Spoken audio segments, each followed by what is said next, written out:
If you ever work late, never enter the elevator after midnight. Why?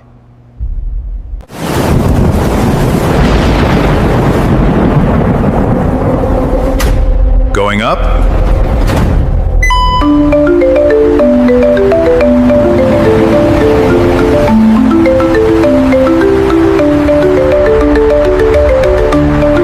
David Mensah was a 30-year-old software engineer. He had just been hired by Orion Technologies, one of the biggest companies in the city. The salary was excellent. The office was on the 49th floor. Everything seemed perfect until his first day.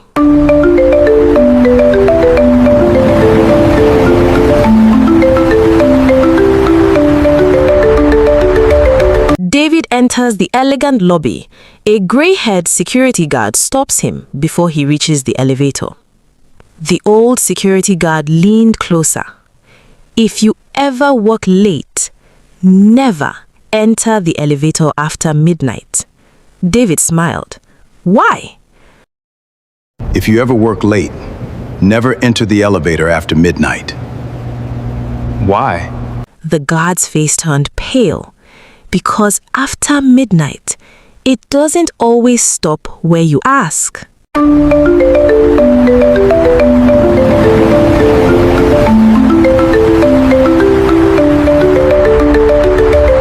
David noticed one workstation that nobody used. He asked a colleague, "Who worked there?" Silence. Finally, someone whispered, "Michael.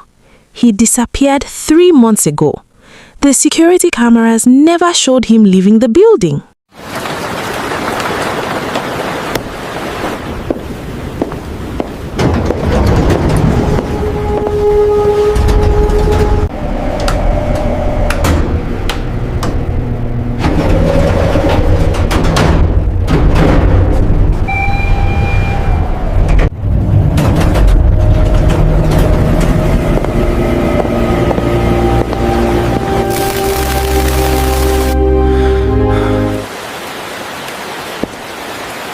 You're late.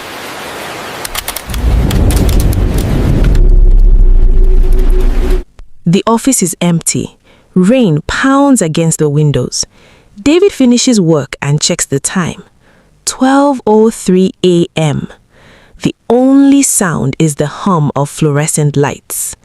The elevator arrives on its own. The doors slowly open. No one is inside. The display reads 13. David presses G. The button doesn't respond. The doors close. The elevator begins moving up. The elevator stops. The doors open onto another version of the same office. Everything looks identical, except every computer is switched on. Every desk is occupied, but every worker sits completely still. Their backs face David. Without turning around, they all speak at the same time. "You're late." The office lights suddenly go dark. One by one, each worker begins to turn their heads. The elevator doors slam shut. David runs toward them. Before they close completely, he sees something terrifying. Every person in the office has his own face.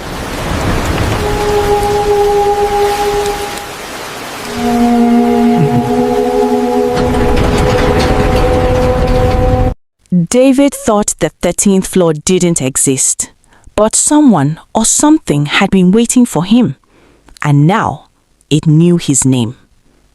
David throws himself towards the closing elevator doors. They open just enough for him to squeeze inside. The doors slammed shut and the elevator dropped violently. The lights flickered. The elevator shook as if something outside was pulling it apart. The floor indicator flashed. 13, 22, 7, 49. Then, ground floor. The doors opened. The lobby was empty. The security guard was gone. Only one message was written on the reception desk: "Don't go back." The next morning, David reports everything to his manager. His manager laughed. "There is no floor 13. David demanded to see the building plans. Every blueprint skipped from 12 to 14, as if floor 13 had never existed. But David knew what he had seen. In the security control room, David secretly watches the recordings from the previous night. The camera showed David entering the elevator. Then, nothing. For exactly 3 hours, the elevator camera displayed only blackness. At 3:07 a.m., David stepped out of the elevator, but he wasn't alone. For a single frame, someone else stepped out beside him, a man dressed completely in black. When David paused the video, his face was blurred. Later that day, David visits the family of Michael, the employee who disappeared months earlier. His mother opens the door. She looks frightened. Without asking David's name, she says, "So, the elevator chose you too." She hands him Michael's old notebook. Then David left and entered his car. In his car, he looked at the notebook and opened it. Inside the notebook, one sentence is repeated over and over: "Never answer when it asks if you're going up." Going up? He was shocked. David returns home. At exactly 12:13 a.m., his phone rings. The screen reads, "Unknown caller." He answers. Silence. Then the same distorted voice from the elevator whispers, "You escaped once. Next time, you stay." The call ends. Immediately afterwards, every light in David's apartment goes out. The elevator bell echoes, even though he lives in a house. David slowly turned towards the hallway. At the end of the corridor, an elevator door appears where there has never been one before. Its doors slowly slide open. Inside, the man in black smiles. Then he says, "Welcome back, David." I'm not here to kill you, but I'm here to give you a choice. The man in black removes one glove and presses the 13 button without touching it. The elevator doors remain open. David wanted to run. Every instinct told him to close the door. Then the man spoke calmly. "If you don't enter now, someone you love will take your place." David's heart pounded. "Who are you?" The stranger replied, "I'm just a passenger." David steps into the elevator. There are no buttons, only a large mirror. The doors close. Instead of moving up or down, the elevator seems to drift sideways through darkness. Strange whispers echo around them. The mirror began to change. Instead of showing David's reflection, it showed tomorrow. He watched himself walking into Orion Technologies. Then, he saw a huge explosion destroy the building. Hundreds of people were trapped inside. The image vanished. The man in black whispered, "You've just seen the future." The elevator stops at a quiet floor that looks abandoned. A single office is lit. Inside sits an elderly African woman surrounded by old files and photographs. The woman looked at David as though she had known him all his life. She opened a file with his name on it. Then another. And another. Each file showed David a different version. Different ages. Different lives. Different endings. She smiled sadly. "You've ridden this elevator before. You just don't remember." The woman leads David through a hidden corridor behind the office wall. Hundreds of old elevator doors line both sides. Some are rusty. Others look brand new.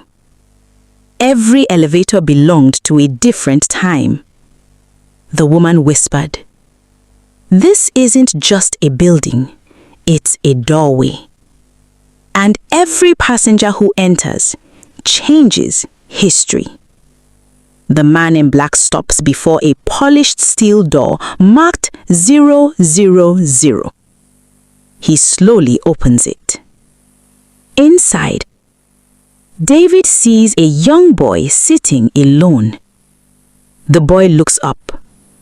It is David, at 10 years old. The child smiles, then quietly asks, "Why did you leave me here?" David steps backward in horror. The lights suddenly go out. When they return, the young boy has disappeared. In his place, the man in black is standing. This time, his face is visible. It is David's face. Older, exhausted, and scarred. He smiles and says, "I've been waiting for you because I am your future."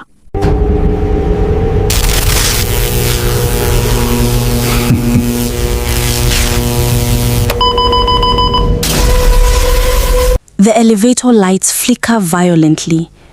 David stands frozen as the scarred older version of himself smiles. Every elevator button begins lighting up by itself. The mysterious passenger wasn't a stranger. He was David. But if this was his future, what terrible choice turned him into the man standing before him? The older David steps closer. His face is tired, scarred, and filled with regret. "I've crossed this elevator more than 100 times, the older David said. "Each time I try to change the future.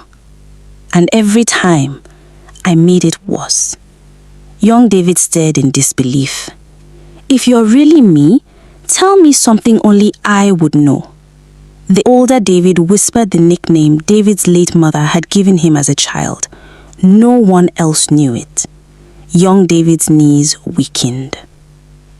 The elevator opens into a secret underground laboratory beneath Orion Technologies. Dust-covered computers and abandoned research equipment fill the room. The older David pointed to a faded company logo. Orion Technologies never built software. They built this elevator. It was an experiment. An elevator designed to travel through time. At first, it worked. Then something came back with it. Something that was never human. Security footage plays on dozens of old monitors. A dark shadow without a face follows different people into the elevator across many years. Every missing passenger had one thing in common. They were never alone. A dark figure entered the elevator seconds before they disappeared. The cameras could never capture its face. The researchers gave it one name: the passenger. It didn't travel through time. It fed on it. An old video recording begins playing. The company's founder appears looking frightened. "My name is Samuel Joseph. If you're watching this, it means I've already failed. The passenger cannot be killed. It copies memories, it steals identities, and eventually, it becomes you." The recording suddenly cut to static. A whisper comes from behind David. "He told you the truth." David slowly turns around. Standing behind him is another David. Same face, same clothes, same voice. The copy smiles. "So, which one of us is real?" The older David immediately steps back. For the first time, he looks terrified. Suddenly, every light goes out. When they return, there are 3 Davids standing in the laboratory. None of them know which one is the original. The elevator doors slowly open. A mechanical voice echoes through the building. One passenger must remain. 3 men, 1 face, 1 life, but only one of them is human. Tonight, the Black Lac elevator will choose its final passenger. The elevator lights glow red. A screen appeared above the doors. A message appeared. Only the original David knows the truth. Each David stepped forward. The first spoke confidently. I am the real one. The second smiled. So am I. The third remained silent. Then he quietly said, I still blame myself for my mother's last phone call. The room fell silent.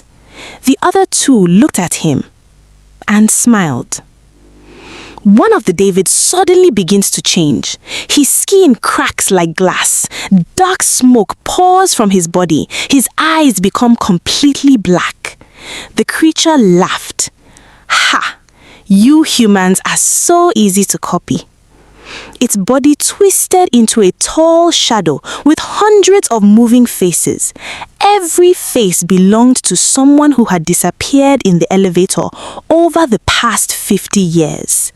Michael, the security guard, Professor Samuel Joseph, dozens more. They were all trapped inside it. The older David leads the younger David into the elevator control chamber. Behind the walls of the building, David discovered the final secret. The black elevator wasn't built to travel through time. It was built to keep the passenger imprisoned. Every person who disappeared had unknowingly become part of the prison.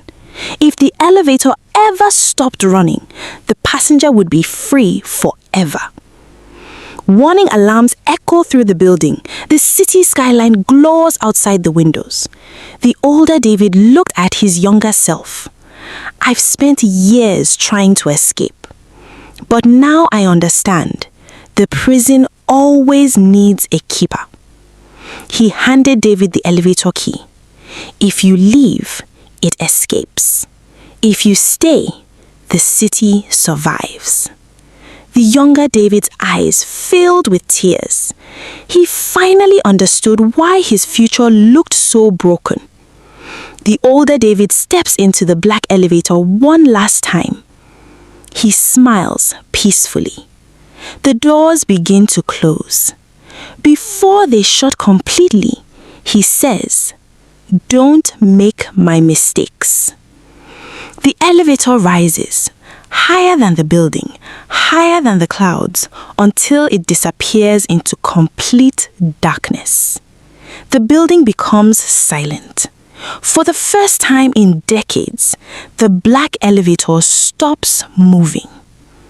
Weeks later, a brand new luxury skyscraper opens in another part of the city. Employees celebrate its grand opening. A young woman enters the lobby. She presses the elevator button. The display lights up. 13. The doors slowly open. Inside, no one is there. Then a familiar whisper says, "Going up?" Don't make my mistakes.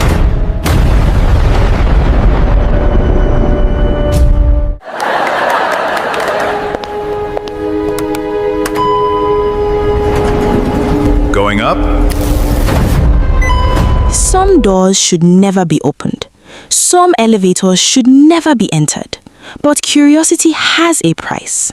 And somewhere in the city, the black elevator is still waiting for its next passenger. If you enjoyed this series, subscribe to Afromotion Stories for the next original cinematic mystery.